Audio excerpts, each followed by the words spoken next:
চারদিকে শুধু royal Enfield, যে বাইক আমাকে ফ্রি দিলেও আমি নিব না, সেটা ভিন্ন ব্যাপার, সেটা অন্য ভিডিওতে আলোচনা করব। রয়্যাল এনফিল্ড এটাকে বাইক না বলে একটি হাতি বলা যেতে পারে।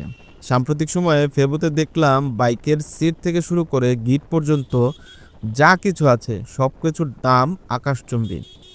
অবশ্য দামটা বেশি হওয়ার পিছনে এর বেশ লজিক আছে, তো সেই লজিকে যাব না, আমরা ইললজিক্যালি কথা বলি। স্পেয়ার পার্টসের যে দাম, সেই টাকা দিয়ে 4-5টা বাইক এমনিতেই কেনা যাবে। নিউজে দেখলাম রয়্যাল এনফিল্ড বুলেট 350 এই ভেরিয়েন্ট আর নতুন করে তৈরি করবে না। বুলেট বাইকের জনপ্রিয়তা রয়েছে সারা বিশ্বে। বর্তমানে কোম্পানির অফিসিয়াল ওয়েবসাইট থেকে তরুণদের প্রিয় বুলেট বাইকের মিলিটারি সিলভার শেড ভেরিয়েন্ট সরিয়ে দেওয়া হয়েছে। রয়্যাল এনফিল্ডের পক্ষ থেকে বলা হচ্ছে, কম চাহিদার কারণে কোম্পানির এই রঙের ভেরিয়েন্টটি বন্ধ করার সিদ্ধান্ত নিয়েছে। তো বুঝতেই পারছো, রয়্যাল এনফিল্ড চাহিদা দিন দিন কমছে। মোটামুটি অনেক জায়গায় দেখলাম রয়্যাল এনফিল্ড কিন্তু একসময় আসলে কোম্পানি তৈরি করা বন্ধ করে দিয়েছিল, পরবর্তীতে আবার চালু হয়েছে। এই ভেরিয়েন্ট গত বছরে লঞ্চ করা হয়েছিল, যার দাম ভারতীয় বাজারে ছিল 1,79,000 রুপি। এই রঙের বিকল্প ছাড়াও মিলিটারি সিলভার ব্ল্যাক এবং মিলিটারি সিলভার রেড অপশন চালু করেছে।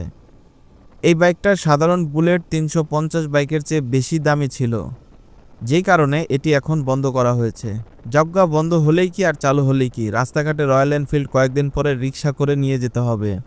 সেকেন্ড হ্যান্ড মার্কেটে পানির দামে বিক্রি হবে। হাতি পালার আগে আসলে কলা গাছের বাগান তৈরি করতে হবে। শুধুমাত্র প্রো লেভেলের লোকজনই এই হাতি এফোর্ড করতে পারবে। তো বুঝতে পারছো, রয়্যাল এনফিল্ড কিনবা না অন্য বাইক কিনবা, সেটা তোমাদের সিদ্ধান্ত। তো দেখা হবে নতুন কোনো ভিডিওতে।